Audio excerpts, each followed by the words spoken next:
Hello guys, இன்னைக்கு நம்ம சேனலை எப்படி வரலட்சுமி விரதம் பண்றதுன்னு பார்க்கலாம். அதுக்கு முன்னாடி நம்ம சேனலை சப்ஸ்கிரைப் பண்ணலாம், மறக்காம சப்ஸ்கிரைப் பண்ணிட்டு கூடவே கீழே இருக்க பெல் பட்டனை கிளிக் பண்ணிடுங்க. அப்பதான் நம்மளோட வீடியோ உங்களுக்கு கண்டினியூவா வரும்.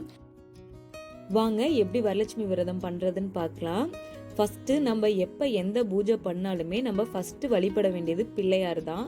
ஏன்னா நம்ம பூஜையில எந்த ஒரு தடையும் வராம நல்லபடியா பூஜை பண்ணி முடிக்கிறதுக்கு பிள்ளையார் தான் ரொம்ப ஹெல்ப்ஃபுல்லா இருப்பாரு. அதனால நம்ம ஃபர்ஸ்ட் பிள்ளையாரை அலங்காரம் பண்ணிடலாம். நான் பிள்ளையாருக்கு மஞ்சள் குங்குமம் வச்சுக்கிறேன். உங்ககிட்ட இந்த மாதிரி பிள்ளையார் சிலை இல்லைன்னா ஒன்றும் பரவாயில்லை.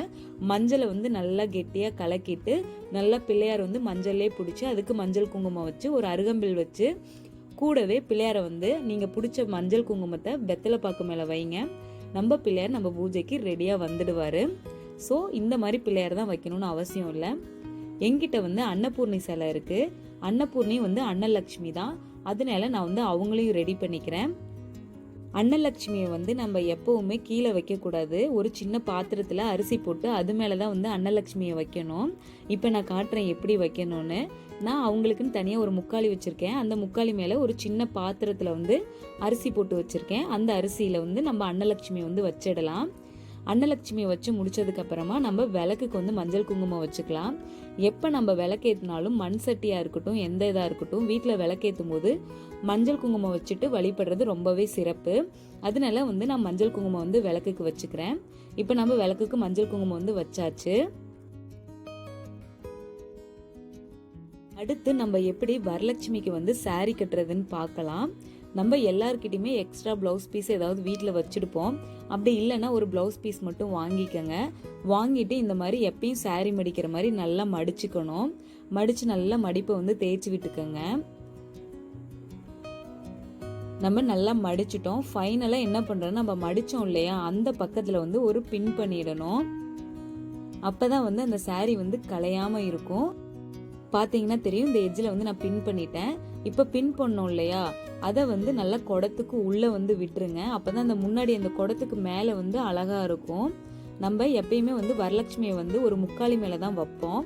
அதனால அந்த முக்காலியிலேருந்து கரெக்டாக சாரி எவ்வளோ நீளத்துக்கு வேணுமோ அந்த அளவுக்கு உள்ளே விட்டுட்டு மீதியை நம்ம நல்லா டைட்டாக இந்த மாதிரி முடிச்சு போட்டுடலாம். ரொம்பவே ஈஸியாக அழகாக நம்ம வரலட்சுமிக்கு சாரி கட்டிட்டோம். இப்போ வரலட்சுமிக்கு மேலே வைக்கிறதுக்கு மஞ்சள் குங்குமம் ஒரு தேங்காவில் நல்லா தடவிக்கணும். ஆல்ரெடி இந்த தேங்காவில் மேலே இருந்த எக்ஸ்ட்ராவெல்லாம் நான் நல்லா சுரண்டி எடுத்துட்டேன். இந்த மாதிரி தேங்காவை நல்லா வளவலன்னு ஆக்கிட்டு அதுக்கப்புறமா மஞ்சள் குங்குமம் தடவணும். மஞ்சள் குங்குமம் தடவும் போது எப்பயும் மேல் நோக்கி தான் தடவணும், கீழ் நோக்கி தடவக்கூடாது. இந்த மாதிரி நல்லா மஞ்சள் குங்குமத்தை ஃபுல்லாக எல்லா இடத்துலையும் படுற மாதிரி நல்லா மேல் நோக்கி தடவிக்கங்க.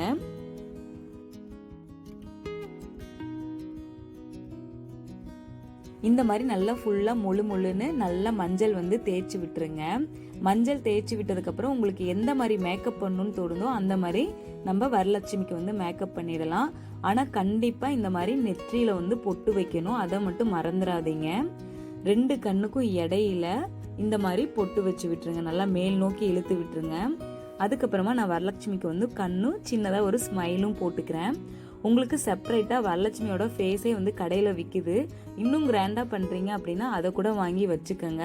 ஆனால் இந்த பொட்டை வச்சு விட்டுட்டு அதுக்கப்புறமா அதை கட்டிக்கங்க நல்லா. இப்போ நம்ம வரலட்சுமி ஃபுல்லாக ரெடி ஆயிட்டாங்க. இப்போ எப்படி வரலட்சுமி எடுத்து வைக்கிறதுன்னு பார்க்கலாம். நம்ம ஒரு முக்காலியில் நல்லா அரிசி மாவில் கோலம் போட்டுக்கணும். ஃபஸ்ட்டு கோலப்படியில் போட்டுறாதீங்க, அரிசி மாவில் கோலம் போடுங்க. அதுதான் ரொம்பவே சிறப்பு. கோலம் போட்டதுக்கப்புறமா மஞ்சள் குங்குமம் நடுவில் வச்சிடலாம். இப்போ ஒரு வாழை இலையை வச்சு அதில் அரிசி கொட்டிக்கணும். உங்ககிட்ட தாம்பழத்தை பித்தளையிலையோ இல்லை செம்புலையோ இருந்ததுன்னா அந்த தாம்பழத்தட்டு வச்சுக்கோங்க. என்கிட்ட இல்லை, அதனால நான் வாழை இலை போட்டு அது மேலே அரிசி கொட்டுறேன். இப்படி அரிசியை எடுத்து கொட்டிட்டு அதுக்கப்புறமா நம்ம வரலட்சுமி எடுத்து வச்சிடலாம். இப்போ வரலட்சுமிக்குள்ளே என்னென்ன போடுறதுன்னு பார்க்கலாம். ஃபர்ஸ்ட் நம்ம அரிசியை பச்சரிசியை குடத்துக்கு ஒரு 3/4 பாகம் கொட்டிக்கணும். எப்பவும் படியை சும்மா விடக்கூடாது. அதனால கொஞ்சமாக அரிசி போட்டு நான் வச்சிடுறேன். இப்போ வாசனை பொருளான ஏலக்காய், காதோல கருகுமணி, ஜாதிக்காய் மாச்சக்காய், கொஞ்சமாக கிராம்பு,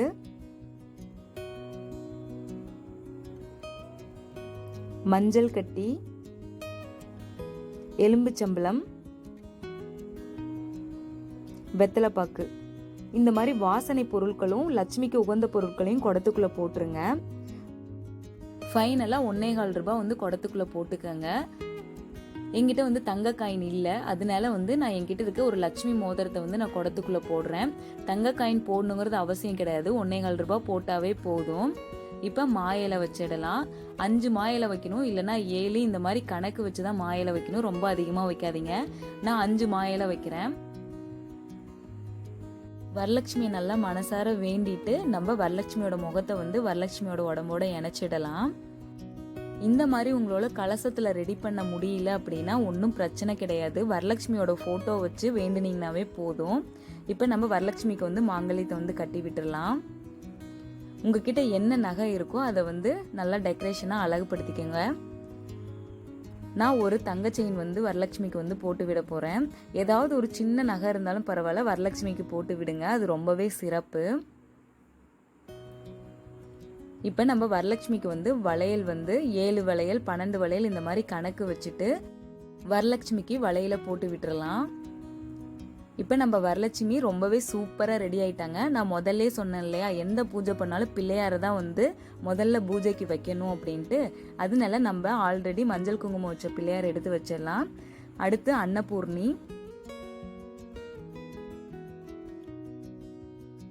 வரலட்சுமி விரதம் எப்போ பண்ணாலுமே குலதெய்வத்தையும் நம்ம வந்து வழிபடணும். உங்ககிட்ட குலதெய்வம் ஃபோட்டோ இல்லைன்னா பரவாயில்ல, ஒரு தட்டு வச்சுட்டு அது மேலே ஒரு சொம்பு வச்சு கொஞ்சமாக தண்ணி ஊற்றி மஞ்சள் போட்டுட்டு கொஞ்சமாக பூ போட்டு ஒரு வேப்பந்தலை வச்சுட்டு குலதெய்வத்தை வந்து மனசார நினச்சிக்கோங்க. நம்ம பூஜையில் வந்து அவங்க கண்டிப்பாக கலந்துக்குவாங்க. இப்போ நம்ம பிள்ளையாருக்கு வந்து பூ போட்டுடலாம். நம்ம பிள்ளையார் ரொம்பவே சூப்பராக அழகாக ரெடி ஆயிட்டாரு. கொஞ்சமாக அன்னபூர்ணிக்கு பூ வச்சுடுங்க. குலதெய்வத்துக்கு கொஞ்சமாக பூ வச்சிடலாம். இப்போ என்னென்ன வாசனை மலர் இருக்கோ அது எல்லாமே லட்சுமிக்கு ரொம்பவே உகந்தது. அவங்களுக்கு அரளிப்பூனா ரொம்ப பிடிக்கும், அதனால நம்ம அரளிப்பூ ஃபர்ஸ்ட் போட்டுடலாம். நான் ஜாதி பூ எடுத்திருக்கேன். உங்களுக்கு மல்லிகைப்பூ கிடைச்சதுன்னா மிஸ் பண்ணாமல் மல்லிகைப்பூ போட்டுக்கோங்க. அவங்களுக்கு ரொம்பவே வாசனையான பூக்கள்னா ரொம்ப பிடிக்கும்.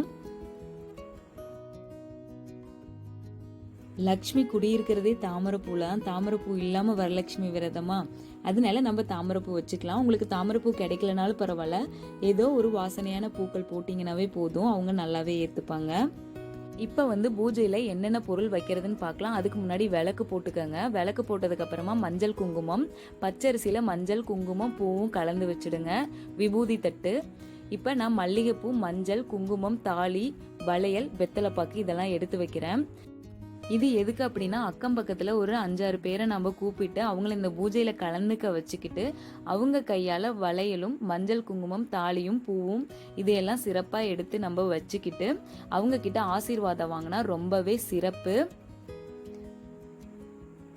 என்னால் இந்த மாதிரி கிராண்டாக பண்ண முடியலன்னா பரவாயில்ல, ஏதாவது வயசான சுமங்கலிங்க கிட்ட போய் ஒரு ஆசீர்வாதம் வாங்கிட்டு அவங்க கையால் உங்களுக்கு வளையலும் மஞ்சள் குங்குமமும் போட்டுக்கிட்டீங்க, ரொம்பவே நல்லது. இப்போ நம்ம பிரசாதத்தை எல்லாம் எடுத்து வச்சிடலாம். மாதுளம்பழம், எப்போ பிரசாதம் எடுத்து வச்சாலும் ஒரு கனியை வச்சுட்டு அதுக்கப்புறம் பிரசாதம் எடுத்து வைங்க. வாழைப்பழம், தேங்காய். இப்போ நம்ம மினியேஞ்சர் கிச்சனில் செஞ்ச சுண்டல், பால் பாயாசம், வெங்காயம் போடாத உளுந்த வடை, வெண்பொங்கல், பொட்டுக்கடலை சக்கரை, தயிர் சாதம், சக்கரை பொங்கலும் அடுத்து வைக்க போகிறேன். இவ்வளோ பிரசாதம் பண்ணணுன்னா கிடையாது, உங்ககிட்ட கற்கண்டு இருந்தால் கூட போதுமானது.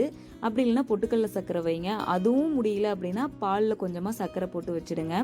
மறந்துடாமல் லக்ஷ்மி தேவிக்கு வீட்டில் இருக்க உப்பும் சர்க்கரையும் தனித்தனி பாத்திரத்தில் போட்டு வச்சுடுங்க. எலும்புச்சம்பளம்.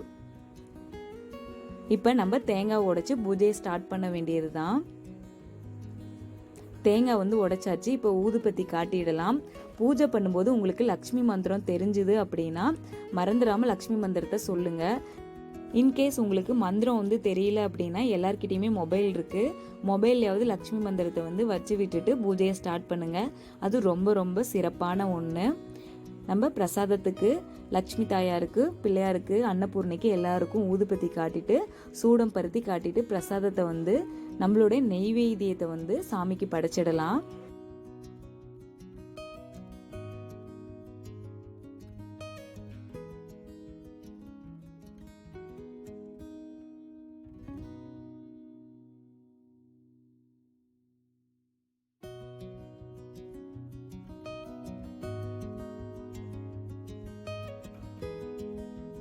நம்ம பிரசாதத்துக்கு வந்து நீர் விளைவிடலாம்.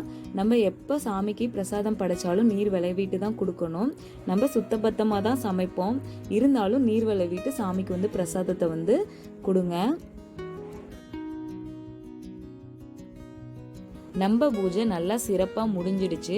இந்த மாதிரி பூஜையை முடிச்சதுக்கப்புறமா அதில் வச்சுருக்க மஞ்சள் குங்குமத்தை ஒரு நல்ல வயசான பெரியவங்களாக பார்த்து, நல்ல சுமங்கலியாக பார்த்து அவங்க கையால் கொடுத்துட்டு நீங்கள் வாங்கி கட்டிக்கங்க. அவங்க கையால் மஞ்சள் குங்குமம் வச்சு விட்டு நீங்கள் அவங்கக்கிட்ட ஆசீர்வாதம் வாங்கிக்கோங்க. ரொம்பவே இது சிறப்பு வாய்ந்த ஒன்று, ரொம்பவே முக்கியமான ஒன்று. வரலட்சுமி பூஜை வந்து நம்ம நடு வீட்டில் வச்சு தான் பண்ணணும். ஏன் அப்படின்னா நிறைய பேர் சொல்லி கேள்விப்பட்டிருப்போம், நடு வீட்டில் நின்று இப்படி பேசாத அப்படின்னு. ஏன்னா நடு வீட்டில் லட்சுமி வந்து வாசம் பண்ணுறதா அர்த்தம். அதனால வரலட்சுமி பூஜை பண்ணும்போது நடு வீட்டில் பண்ணுங்க, ரொம்பவே சிறப்பான ஒன்று அது. உங்களுக்கு இந்த வீடியோ ரொம்பவே பயனுள்ளதாக இருக்கும்னு நினைக்கிறேன். நம்ம அடுத்த வீடியோவில் பார்க்கலாம். எப்பவும் சொல்கிறதா, இந்த மாதிரி கிராண்டாக பண்ண முடியல அப்படின்னா ஒரு கோயிலுக்காவது போயிட்டு வந்துட்டு சாமியை நினச்சி மனசார மாங்கல்யத்தை வந்து மாற்றிக்கங்க.